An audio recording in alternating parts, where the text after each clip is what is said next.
Selamat pagi.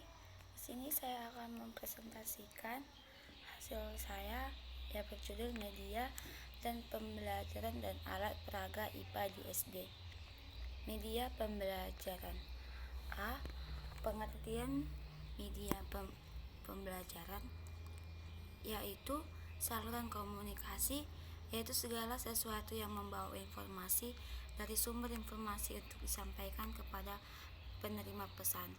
Tujuan penggunaan media secara umum adalah memfasilitasi komunikasi, dan tujuan penggunaan media antara lain: 1. Meningkatkan kualitas dan efektivitas pembelajaran. Yang kedua, memudahkan guru dalam melaksanakan pembelajaran. Yang ketiga, memberikan arahan tentang tujuan yang akan dicapai. Yang keempat, menyediakan evaluasi mandiri. Yang kelima, memberi rangsangan kepada guru untuk kreatif. Yang keenam, menyampaikan materi pembelajaran. Yang ketujuh, membantu pembelajaran yang memiliki kekhususan tertentu. B. Prinsip pemilihan dan penggunaan media. Dalam merencanakan dan menyelenggarakan pembelajaran perlu melakukan hal-hal berikut, yaitu memahami karakteristik siswa, menentukan tujuan pembelajaran, menentukan jembatan atau penghubung antara pengetahuan, keterampilan, dan perilaku siswa dengan tujuan yang akan dicapai melalui pembelajaran, menentukan metode dan format media yang cocok atau tepat, menggunakan media, melibatkan siswa untuk berpartisipasi dalam pembelajaran, dan melakukan evaluasi dan revisi terhadap pembelajaran. Setiap format memiliki kelebihan dan kekurangan. Untuk memilih format, kita harus memperhatikan yang pertama, situasi, variabel siswa atau sifat dari tujuan pembelajaran. Yang berikut menggunakan media untuk pembelajaran. Untuk menggunakan media pembelajaran, seorang guru haruslah memperhatikan A. Memahami media yang akan digunakan, dan dengan menyajikan dan mengumpulkan informasi sebanyak mungkin tentang media yang akan digunakan. B. Menyiapkan media dan mencobanya sebelum digunakan di depan kelas. C. Mengatur fasilitas dan lingkungan yang terkait dengan penggunaan media seperti tempat duduk, ventilasi, penerangan, suasana, dan kondisi kelas. D. Menyiapkan siswa. E. Menyiapkan pengalaman belajar bagi siswa. Media pembelajaran antara lain: A. Media tidak diproduksikan. B. Media diproduksikan. C. Audio. D. Media gerak. E. Komputer. F. Media radio dan televisi. Alat peraga dalam pembelajaran IPA. A. Pengertian alat peraga.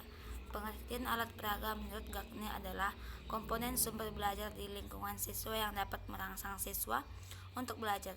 Menurut Briggs adalah wahana fisik yang mengandung materi pembelajaran.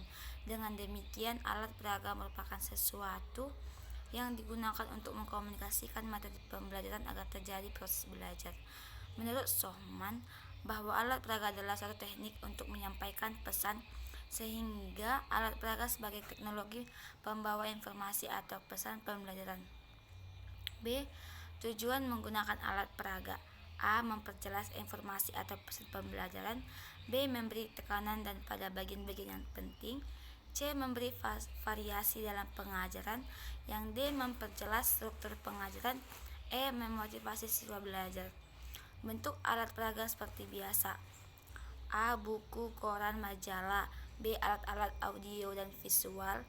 C. Sumber-sumber masyarakat. D. Koleksi benda-benda seperti benda-benda mata, uang kuno. E. Perilaku guru ketika mengajar yang dicontohkan kepada siswa. Mendesain alat peraga IPA di SD. Mendesain alat peraga IPA di SD meliputi merancang, memilih, dan membuat alat peraga IPA yang sesuai mengajarkan suatu konsep, prinsip, dan teori-teori IPA di SD.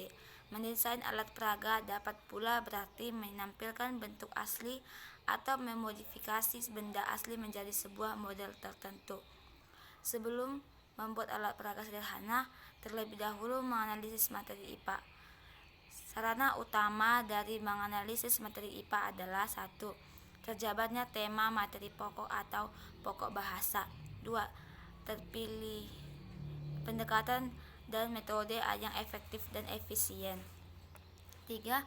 Terpilihnya alat peraga atau sarana pembelajaran yang tepat atau cocok. 4. Terjadi alokasi yang sesuai. Dalam mendesain alat peraga, kita perlu memperhatikan konsep yang mendasari kegunaan alat atau prinsip kerja tersebut. Ada 3 kelayakan untuk memilih alat peraga yang baik. A. Kelayakan praktis, yaitu atas dasar praktis, yaitu 1. Pengenalan dan pemahaman guru dengan jelas jenis alat peraga. Yang kedua, ketersediaan alat peraga di lingkungan belajar setempat. 3. Kesediaan waktu untuk mempersiapkannya. 4. Kesediaan sarana dan fasilitas pendukungnya. 5. Keluasan, yaitu mudah dibawa serta mudah dipergunakan pada waktu kapan dan digunakan oleh siapa saja.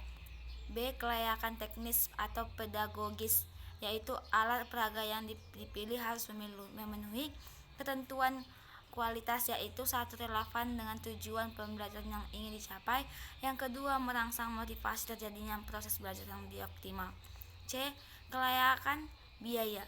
Di samping itu, alat peraga IPA sederhana yang kita buat harus memiliki nilai bantu terhadap pembelajaran IPA yang dapat kita nyatakan dengan output pedagogis, yaitu hasil interaksi dari kegunaan alat peraga dengan yang dibutuhkan dalam proses belajar mengajar. Adapun alat bahan yang kita butuhkan untuk merawat alat peraga IPA yang sederhana, hendaknya kita bisa diboleh dari lingkungan rumah dan sekolah. Sampai di sini hasil presentasi saya. Jika ada kesalahan dalam pengucapan membaca presentasi saya, mohon dimaafkan. Sekian dan terima kasih.